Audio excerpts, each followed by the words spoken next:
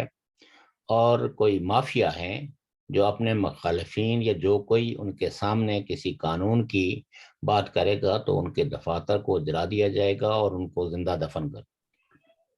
اور یہ دھمکیاں کوئی ایسی نہیں ہے کہ کوئی کسی انڈیویڈ کو فون پہ دی گئی ہوں. یہ سارے پاکستانیوں نے دیکھا ہوگا، ساری دنیا نے دیکھا ہوگا کہ کس طرح چیف الیکشن کمیشن کو اور ان کے عملے کو جو ہے وہ دھمکایا. سینٹ میں، جی سینٹ میں قائمہ کمیٹی کے اور اجلاس. اس کے کیا اثرات مرتب ہوں گے مجھے تو کوئی اچھا نہیں لگ رہا، پی ٹی آئی کی حکومت کے لیے بھی اور پی ٹی آئی کے لیے بھی. اس لیے کہ ایک تو پہلے ہی ان کے کچھ کیسز ایسے چل رہے ہیں جس میں خاص کر کے فارن فنڈنگ کیس، اور اگر اس کیس کے فیصلے سے بچنے کے لیے انہوں نے یہ دھمکی امیز رویہ اختیار کیا ہوا ہے اور قانون کے آگے اپنے آپ کو سرنڈر نہیں کر رہے ہیں، تو یہ ان کے لیے بہت بھیانک ہوگا، کسی اور کے لیے نہیں، یہ انہی کے لیے بھیانک ہوگا. دیکھیے نواز شریف صاحب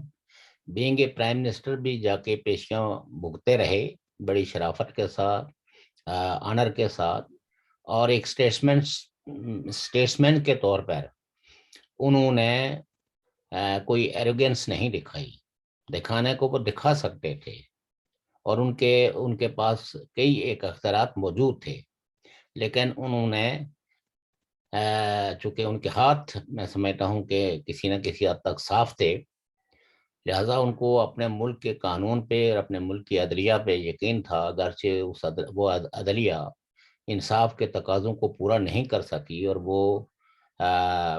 ایسی فورسز کے دباؤ کے اندر انہوں نے ایسے فیصلے کیے جو تاریخ کے سیاہ ترین فیصلے سمجھے جائیں گے. لیکن وہ بابا رامتے نے تو پتا ہے وہ 55 لاکھ روپے شہباز شریف سے لے لیا تھا کہ آپ نے اشتہاروں پہ آپ کی فوٹو چھپی ہوئی ہے، 55 لاکھ جمع کرائیں. دیکھیے بات یہ ہے نا کہ آج دنیا میں جب ججز ریٹائرڈ ہوتے ہیں تو ریٹائر ہونے کے بعد بھی عام لوگوں کی گردن ان کے سامنے جھک جاتی ہے احتراماً، اور بابا رحمتا جو ہے وہ چھپتا پھر رہا ہے. اس میں یہ جرت نہیں ہے کہ وہ کسی جگہ جو ہے وہ اپنی فزیکل اپیئرنس دے. لوگ اس شخص سے ہاتھ ملانا اپنی توہین سمجھتے ہیں. تو یہ میں سمجھتا ہوں کہ حاضر سروس جو ججز ہیں اس وقت سپریم کورٹ کے، ان کے لیے تو یہ ایک عبرت ہے کہ ایک ایسا جج جس نے ذاتی اغراض کے لیے، پیسوں کے لیے، مفاد کے لیے ایسے فیصلے سنائے کہ اس کی وجہ سے پوری جوڈیشری کی جو بدنامی ہوئی، اور اب جو کچھ یہ لوگ کرنے جا رہے ہیں تو اس سے تو میں سمجھتا ہوں کہ یہ عدالتیں اپنے فیصلوں سے ہی دفن ہو جائیں گی. تین پلاٹ ملتے ہیں 10-12 کروڑ ہوتا ہے. اگر تین پلاٹوں پہ جو ہے وہ جسٹس جو ہے وہ کمپرومائز ہوگا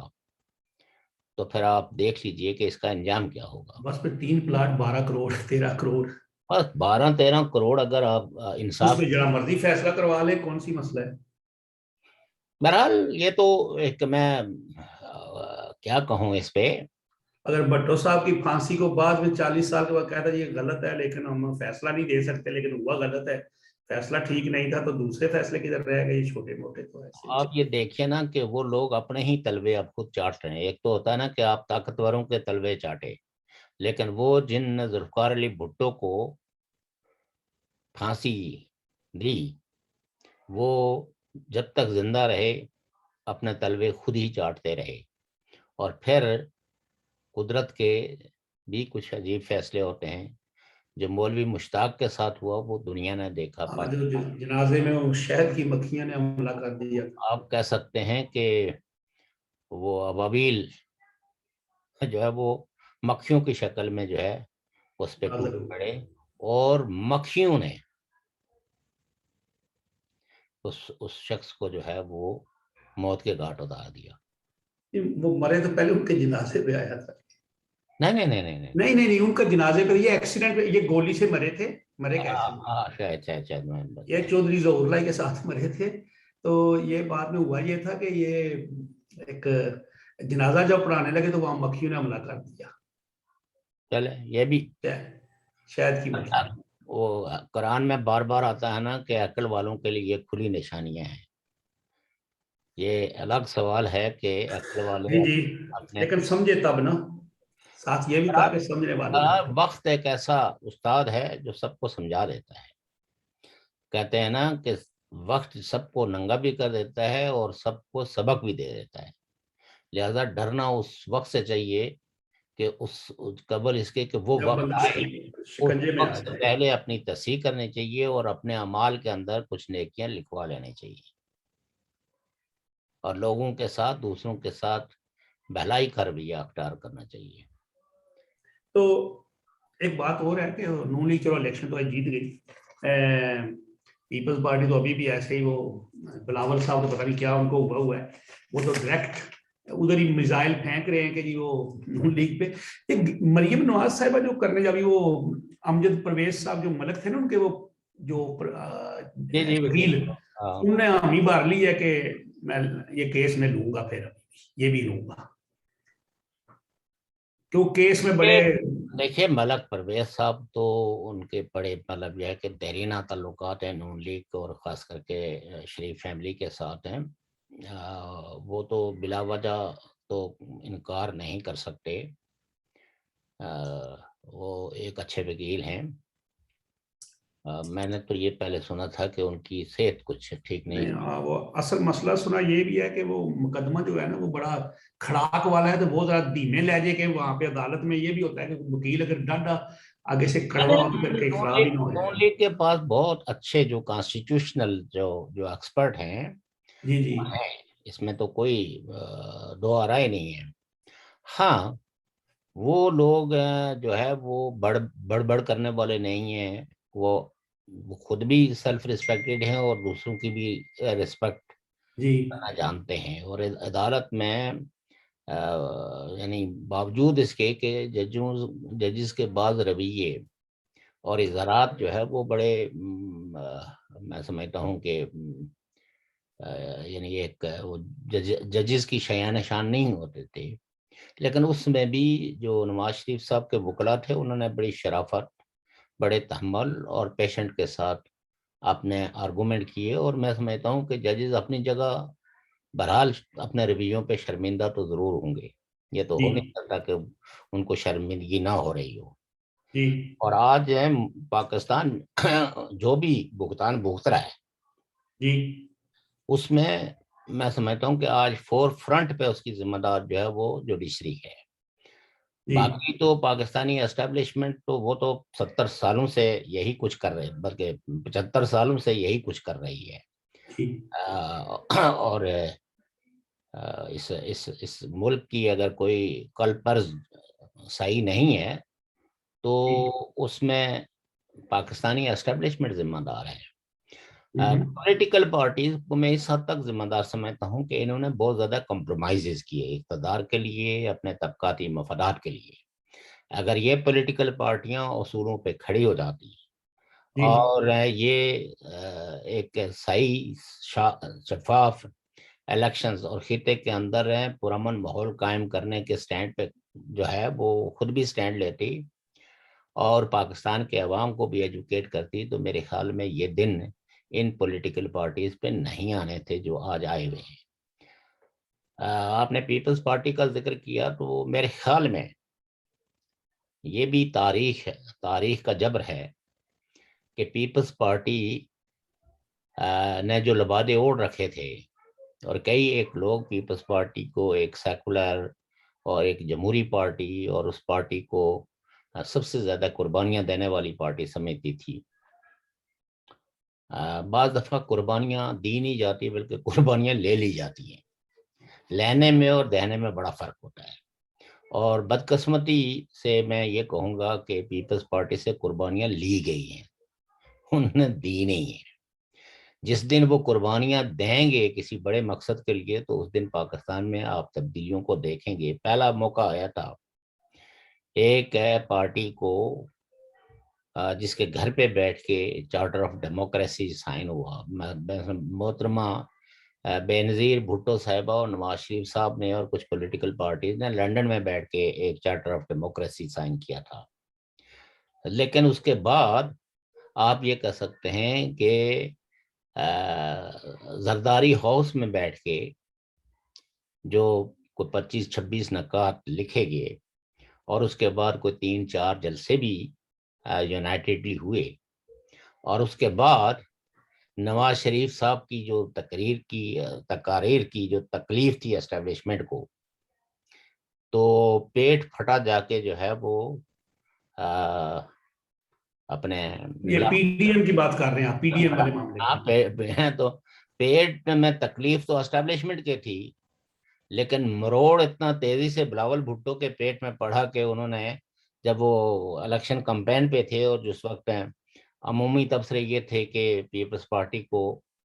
اسٹیبلشمنٹ کو اسپیس دینے کی جس کے لیے تیار ہے، اور شاید اس کی ابتدا جو ہے وہ گلگت بلتستان کے الیکشن میں ہو. الیکشن میں تو نہیں ہوئی، لیکن بلاول بھٹو صاحب نے اتنی جلدی کی کہ کہیں ایسا نہ ہو کہ کوئی دراڑ پڑ جائے اور ہماری وفاداری پہ کوئی کسی قسم کا کوئی شک و شبہ کیا جائے، تو انہوں نے جناب نواز شریف صاحب کی تقاریر پہ ایک طرح کا احتجاج کیا. اور اس کے بعد اسی وقت کئی لوگوں نے یہ کہہ دیا تھا کہ یہ پی ڈی ایم چلنے والی نہیں ہے، کیونکہ پیپلز پارٹی کے ڈانڈے جو ہے وہ اسٹیبلشمنٹ سے مل چکے ہیں. وہ اپنی سندھ کی حکومت بچانے کے لیے کسی بھی حد تک جا سکتے ہیں. وہ کسی جمہوری قدر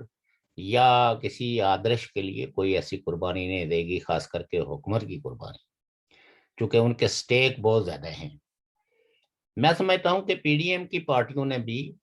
پیپلز پارٹی کے کردار کا غلط اندازہ لگایا تھا، اور وہ اس سے وہ مطالبہ کر رہے تھے جو پیپلز پارٹی بالکل ہی نہیں جو ہے نا وہ کر سکتی تھی. اور دوسری بات پیپلز پارٹی کی کیوں، نون لیگ نے بھی، جب مولانا صاحب نے پہلے یہ تاریخیں دیتے رہے، پھر جب ایک جوائنٹ تاریخ دی گئی لانگ مارچ کی، تو اس میں نون لیگ نے بھی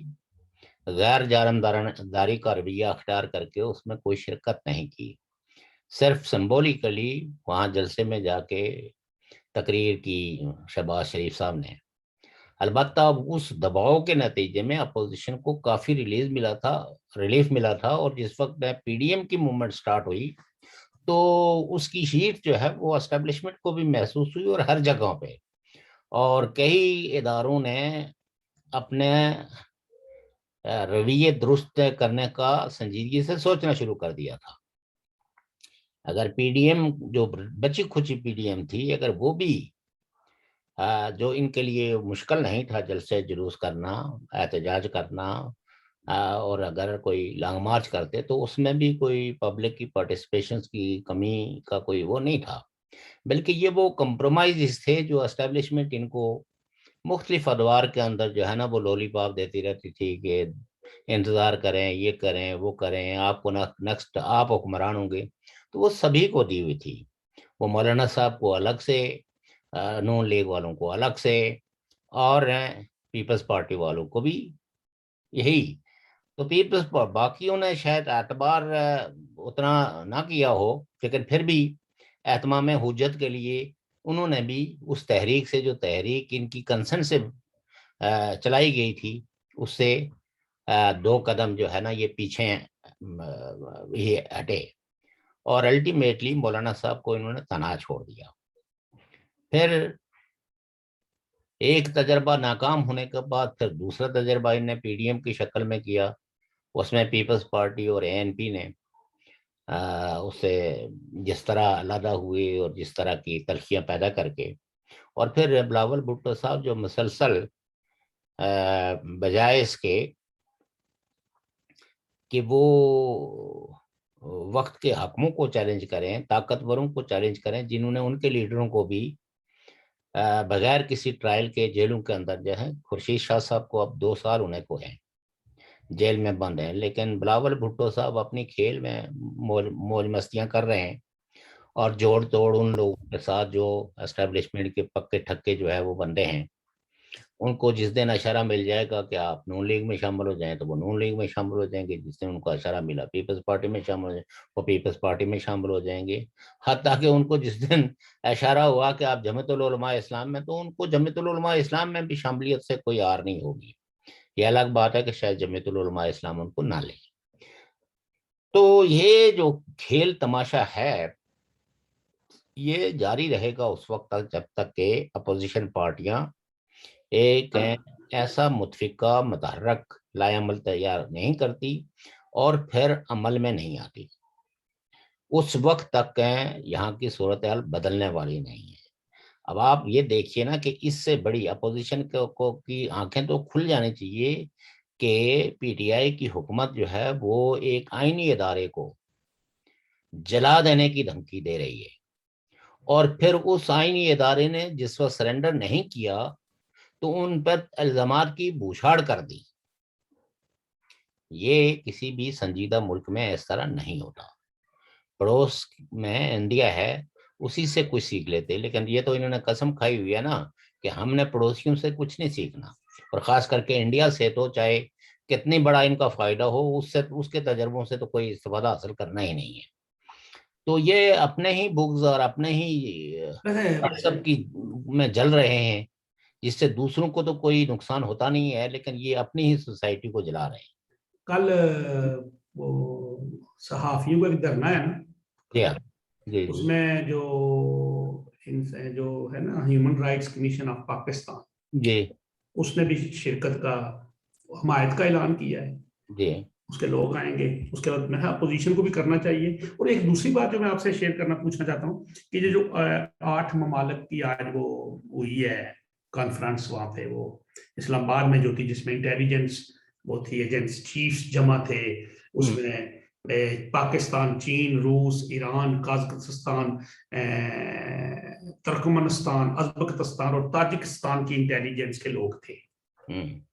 تو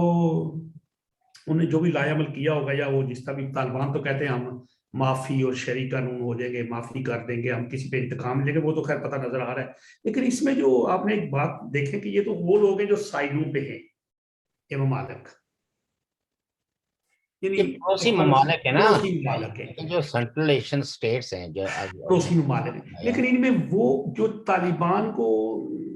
کنٹرول کرتے رہے ہیں یا مالی طور پہ، یا ان کو جو ان کے ماسٹر تھے، ان میں سے کوئی بھی نہیں ہے۔ مثلا سعودی عرب والے، ان کے بہت بڑے خیر پہلے پیسے سارے ان کے اندر تھے، وہ سارے ان میں کسی میں آپ کو ایک بات بتاؤں، قطر والے نہیں ہیں، دیکھیں قطر والے ہوں، سعودیہ والے ہوں، یا ترکی ہے، اپنے گلف اسٹیٹ، اپنے متحدہ عرب امارات، دبئی، یہ اس وقت تک کوئی رول پلے نہیں کریں گے جب تک کہ امریکہ اور یورپ ان کو نہیں کہے گا۔ یہ خود سے کوئی ایڈونچر نہیں کریں گے، کیونکہ یہ اچھی طرح، یہ ملک اچھی طرح جانتے ہیں کہ طالبان کے ساتھ امریکہ کے کیا مذاکرات ہوئے ہیں، کیا ایجنڈا طے ہوا ہے، تو لہٰذا یہ کسی دوڑ میں نہیں شریک ہوں گے۔ البتہ پڑوسیوں نے یہ تہیہ کیا ہوا تھا کہ ہم نے امریکہ کے قدم یہاں جمانے نہیں دینا ہے، اس لیے وہ اس وقت جو ہے جو بھی مزاحمت کار تھے ان کو کسی نہ کسی شکل میں سپورٹ کرتے تھے، وہ چاہے ایران ہو،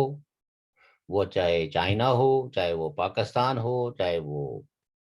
اڑوس پڑوس کی دیگر ریاستیں ہوں، یعنی رشیا خاص کر کے، چونکہ وہ ریاستیں خود اپنے دفاع کے لیے تو شاید ہر ملک کچھ نہ کچھ کرتا ہے، لیکن ان کی ہمانگی جو ہے وہ رشیا کے ساتھ بہت زیادہ ہے۔ ان کو بھی خطرہ ہے نا جی، یہ ترکمنستان وغیرہ تو آگے ہی بڑا۔ یہ بات یہ ہے نا کہ وہ یہی تو، یہ جو ملک ہیں اس کے اڑوس پڑوس میں پاکستان کو چھوڑ کے باقی جو ہے وہ سنجیدگی سے طالبان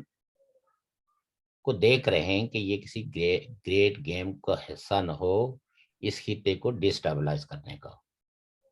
اور چائنا نے بھی ٹھیک ہے، انہوں نے پلجز بڑے کیے ہیں، ہم انفراسٹرکچر کی تعمیر میں پیسے لگائیں گے، ہم یہ کریں گے، وہ کریں گے، ہر طرح کی انہوں نے طالبان کی۔ وہ بھی ڈرتا ہے نا؟ نہیں، ڈر نہیں ہے، بات یہ ہے کہ ان کو ایک ایسی